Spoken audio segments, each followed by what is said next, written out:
Muito boa noite, nossos amigos internautas. Estamos iniciando, como todas as sextas-feiras, às 19 horas, nosso programa Varrendo a Redação. Na semana passada nós deixamos em branco o programa em razão das mudanças e hoje o programa está inaugurando o estúdio do Progresso, né? O programa fazendo hoje o novo estúdio do Jornal Progresso. Cumprimentos ao João Batista, ao Andros, ao Adriano pelas obras, pela renovação do Jornal Progresso. É muita alegria nós estarmos aqui, né, com essas obras novas, com as instalações. E como nós fizemos toda sexta-feira, trouxemos um ilustre convidado. E nosso convidado dessa noite é o publicitário, oficial da reserva da Brigada Militar, o Edgar de Oliveira Filho, né? Tem estrela própria, brilha, mas ele lembra sempre o nosso grande querido ex-vereador por muitos anos, Edgar de Oliveira, um comerciante e um ilustre e querido vereador da nossa terra, por muitos anos presidente da Câmara de Vereadores. Nós vamos depois conversar com o Edgar, e antes de outra coisa nós vamos ler as manchetes do Progresso do sábado, que você pode ter na sua casa gratuitamente por qualquer meio eletrônico. Basta ligar aqui para o 3632 4378, 3632 4378, e pedir gratuitamente que o seu jornal chegue na sua casa por e-mail, por meio eletrônico. Não vai pagar nada. Nas quartas e sábados e sextas-feiras pela madrugada você já recebe o Progresso. As manchetes dessa sexta-feira: terreno do frigorífico Renner poderá se transformar em área de cultura e lazer. Ideia do vereador Gustavo Zanata prevê a construção de uma área de cultura e lazer naquele local. Montenegro é grande a procura pelos livros Colorir da terceira feira do livro de Montenegro. Quem não foi ainda, participe da feira, está muito bonita, bem organizada, né? Na nossa Praça Matriz. Na nossa Praça Rui Barbosa, né? Ali na Ramiro Barcelos, com a Rua São João. Truque de beleza, saiba como ter lábios carnudos em poucos minutos. Mulheres, cuidem desses golpes, né? Na nossa contracapa, de novo, uma matéria sobre a nossa poderosa Feira do Livro, 13ª Feira do Livro, né? E duas manchetes interessantes do Progresso de 7 de julho de 1907, né? Que diz que o nosso colega, o republicano do CAI, deu a seguinte notícia: enorme nuvem de gafanhotos passou sexta-feira à tarde por essa vila com rumo a norte e sul, de norte a sul. Sua trajetória durou 3/4 de hora, mais ou menos. Então, veja só que o gafanhoto já atacava naquela época. E uma publicidade da lombrigueira do farmacêutico Chimico Silveira. Crianças tomam com prazer, não repugna, e o efeito é rápido. Vocês imaginam o que acontecia. Mas, no nosso Progresso, temos mais matérias, comentários, crônicas, colunas, de gente que sabe escrever, né? Muito bem. Edgar de Oliveira Filho, muito obrigado pela tua presença. Nós nos sentimos honrados de tê-lo conosco aqui. E hoje nós vamos discutir matéria que ele sabe muito bem. Boa noite, Marcos. Boa noite a todos que nos assistem pela internet, esse meio novo que o Jornal Progresso, o Grupo Progresso de Comunicação, começa a implantar na nossa cidade. E estamos tendo muita sorte, porque estamos em instalações novas, confortáveis, que ainda estão em fase de acabamento, mas que com certeza vão trazer aí uma grande contribuição para a comunicação aqui de Montenegro, do Vale do Rio Caí. São os novos tempos chegando e é muito importante que se parabenize ao João Batista Teixeira, que é o diretor, enfim, do grupo, os seus assessores, por essa iniciativa, né? Investir em comunicação sempre é um ato de coragem de qualquer investidor, mas é preciso que isso ocorra e certamente essa casa vai honrar muito a história do jornal, a história centenária do Jornal Progresso. Com Estamos certeza. de sorte, é um prazer estar aqui. Muito obrigado. E todos estão convidados para visitar a nossa casa, o pessoal trabalhando, quem acompanha nós pelos meios eletrônicos, o JP News, né? Está aqui o Adriano, a Clarice, o Andros, enfim, o João Batista e todos que trabalham, o Henrique, né? No Jornal Progresso. Eu inicio a nossa conversa, nosso diálogo com o Edgar, fazendo um registro. Todos nós que passamos, ou se não todo dia, quase todos os dias ali, na 386, na Velopark, em vez de nós estarmos assistindo provas ou preparativos de provas de automobilismo, nós estamos vendo um depósito da GM e ali está cheio de carro, já não é mais só no estacionamento, é na grama também, porque o Tarumã está assim, o altar do Tarumã já está desse jeito, e agora aqui o Velopark, porque não existe mais lugar para carro em razão. E a pergunta e a discussão do nosso programa de hoje de noite, para o nosso convidado, vivemos uma crise econômica, financeira ou uma crise institucional? Olha, Marcos, essa questão ali do estacionamento do Velopark estar lotado de carros da General Motors certamente é preocupante. E é a segunda vez que isso acontece. Em pouco tempo. Em pouco tempo. Então, isso representa a baixa venda, a falta de venda desses produtos, e isto cada vez parece ser uma crise que vai aumentando aos poucos. Com certeza, vivemos uma crise econômica decorrente de uma crise institucional. O país, enfim, com as informações que se tem, através da grande imprensa, do centro do país, enfim, ele vive um momento histórico em que um determinado projeto de governo, né, foi adotado, foi votado, foi eleito, né, e esse projeto ele começa a frustrar as expectativas da população cada vez mais. Por quê? Porque ele não tem uma qualidade suficiente, eu entendo assim, uma qualidade suficiente para levar o país, fazer o país andar, né? Todas as ações de governo já de longa data sempre nos parecem, e a imprensa tem falado isso, que são ações insuficientes, com baixa qualidade de avaliação, são pessoas até mesmo inexperientes que começam a fazer experiências, né, que já foram vividas em outros países.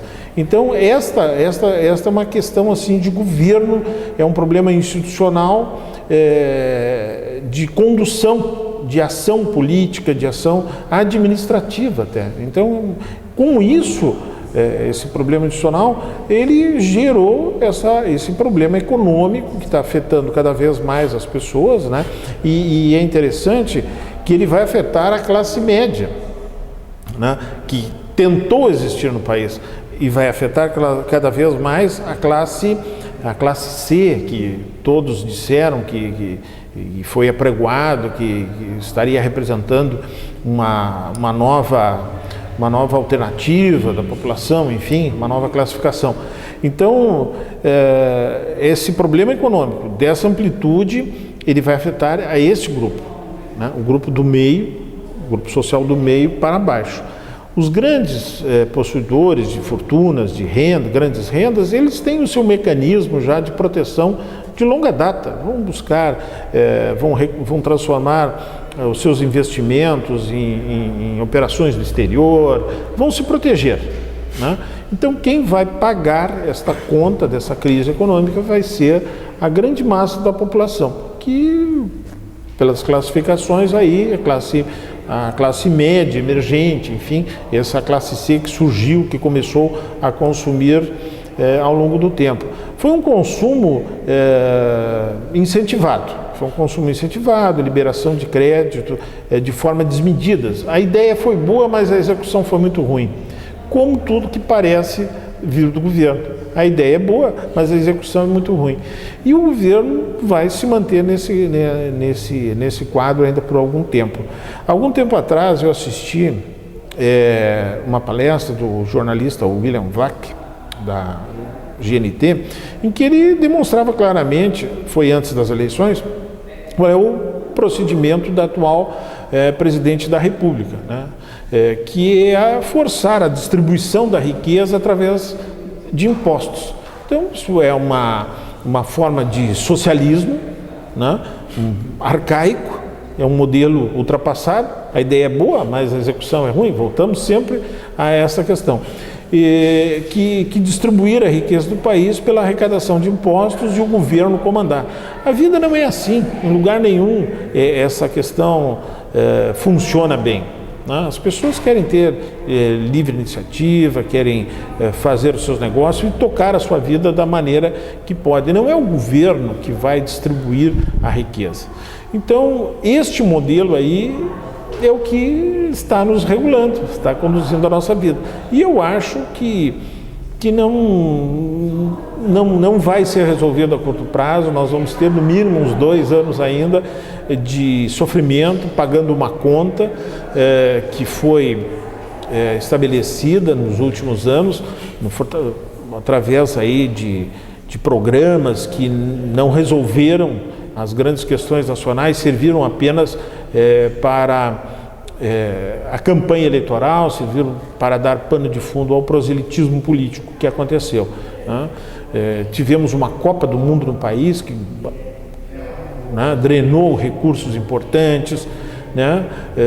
Tivemos projetos mal executados que também desperdiçaram dinheiro, e tivemos também as questões da corrupção, da falta de controle do governo sobre os seus gastos. Então, a crise institucional, ela se liga à crise econômica, né? Eu acho que ela é gerada por essa crise institucional. E aí estamos vendo os primeiros sinais, lamentavelmente. Perfeito, perfeitamente. As instituições, e que eu digo instituições, partidos políticos, né, como tal, né, que são a base de sustentação do regime democrático, se mantém ou se prevê criação de novos partidos, ou alteração, mudanças, o que... A ideia de partido político que tem no país, e isso é muito falado, ela é uma ideia um pouco distorcida, né? Não existe um comprometimento com uma ideologia, com determinada ideia, né? São aí mais de 30 partidos que estão registrados no país, e é sabido que aqueles partidos ali estão registrados, que estão aí, eles não têm compromisso nenhum com algum tipo de ideário político, algum movimento de ideias que possa conduzir o país de uma forma ou de outra, né? De forma, como vemos, por exemplo, nos Estados Unidos, onde os democratas e republicanos, na Inglaterra, com trabalhistas e conservadores, enfim, em que são grupos que têm propostas claras, né? E dizem e declaram as suas propostas e cumprem as propostas. Então, no momento em que para se governar é preciso fazer um conchavo, hoje se usa um nome bonito lá de composição da base, mas na realidade são grandes conchavos em que há uma troca de favores, né? Por quê? Porque a administração é fraca, né? É uma troca de favores, de apadrinhados, enfim, e não praticam nenhuma linha daquela proposta que está lá no Estatuto do Partido. Então, se não houver uma nova visão sobre isso, se a população não dar um basta, e parece que isso começa pela saturação a ocorrer, né, de forma lenta, mas contínua, né, de dar um basta a essas negociatas, a essas questões aí que favorecem a corrupção, ao jogo de interesses, né, de usar a estrutura do governo em benefício próprio, né, isso aí, ao longo do tempo, quero crer, pelas notícias que estão chegando, pelos meios de comunicação, como estamos fazendo aqui, com a discussão que cada vez mais se estabelece, os movimentos sociais, enfim, né? E isso é sinal de civilização, né? Os movimentos sociais só ocorrem em lugares civilizados. cada vez mais vão desgastar. Eu acho essa questão aí de partidos ruins, de más práticas administrativas, de corrupção, enfim.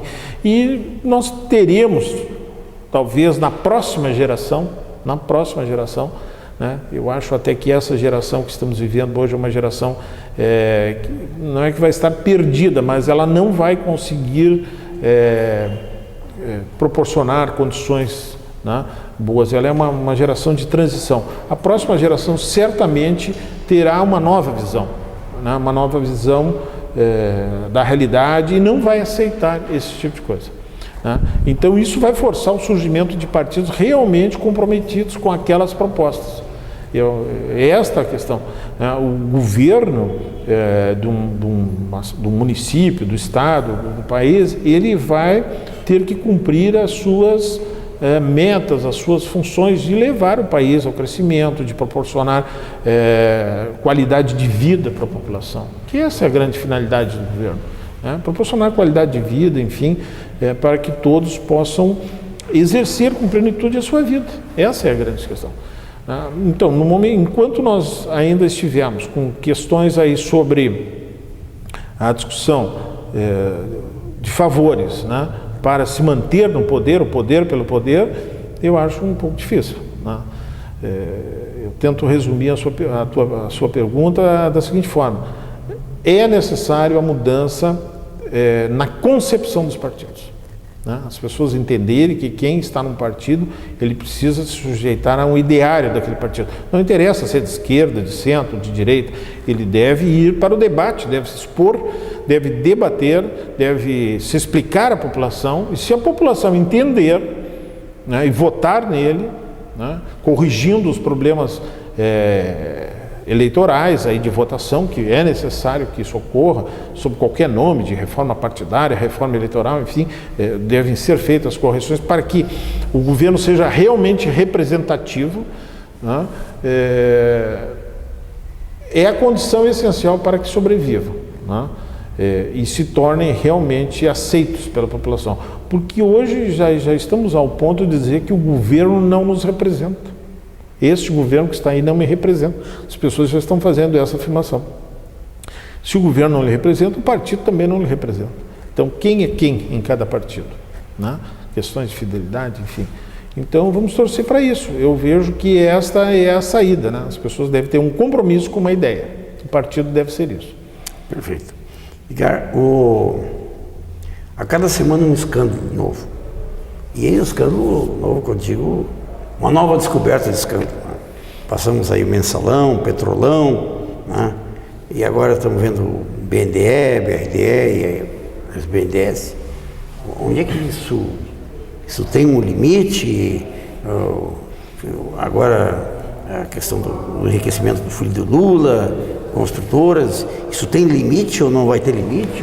Aonde vamos parar, né? Aonde vamos parar? Tem até a célebre pergunta do preso da Lava Jato, que copiou do ex-ministro, né? Que país é esse, afinal?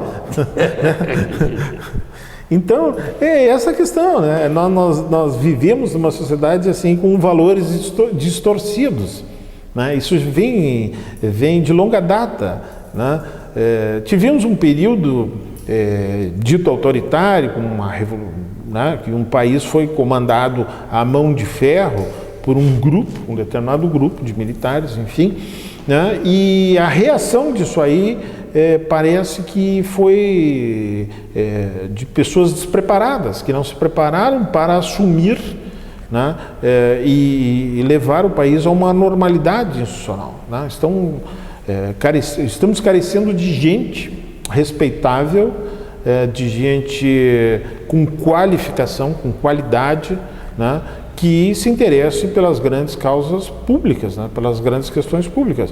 E deixando essas pessoas que poderiam dar exemplo, resolver, evitar problemas assim, elas não estão se envolvendo o suficiente, ou não surgiram, ou estão adormecidas, alguma coisa aconteceu nesse tempo todo aí, e não aparecem na cena política. Ora, também já disse um autor, né, que se os bons não querem, os ruins tomam conta.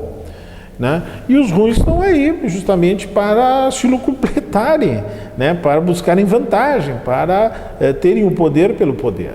E isto é sintomático, e isso é que é difícil, né? Então, enquanto a sociedade admitir isso e não der um basta, né, de forma ordeira, de forma jurídica, enfrentando, votando corretamente nas eleições, afastando essas pessoas do poder público, elas estão aí, elas são legitimadas pelo voto, né? Mas até que ponto isto será aceito depois? Né? As grandes revoluções sempre começaram assim, né? Com a insatisfação, com a insegurança, com o descrédito daqueles que estão lá no governo por um motivo ou por outro, né? Mas estão no governo. Então, o limite para esses problemas todos que tu apontaste, de corrupção, de enriquecimento, esses escândalos todos que estão aí afetando a vida do país e transformando a vida das pessoas trabalhadoras em dificuldade, o limite é a paciência do povo, né? Eu acredito que o limite está ali, né? No momento em que as pessoas disseram, olha, não dá mais. E isto é possível de acontecer, né? Ao longo do tempo, a história, ela sempre diz, começam os movimentos sociais, começam greves, protestos, enfim. O que vai acontecer agora com os trabalhadores da GM que estão lá sendo ameaçados de serem despedidos, porque a GM está com superprodução e as pessoas não conseguem comprar carro? Essas pessoas ficarão insatisfeitas. Então, eu acho que começa ali, né? O fim desses problemas todos. Começa quando a população entrar numa situação de desgaste muito grande, né? O problema é saber a velocidade que isso vai acontecer, né? É o que todo mundo tenta calcular atualmente. Bem, nós vamos fazer um breve intervalo e voltamos para o nosso segundo bloco. O nosso convidado é Edgar de Oliveira Filho.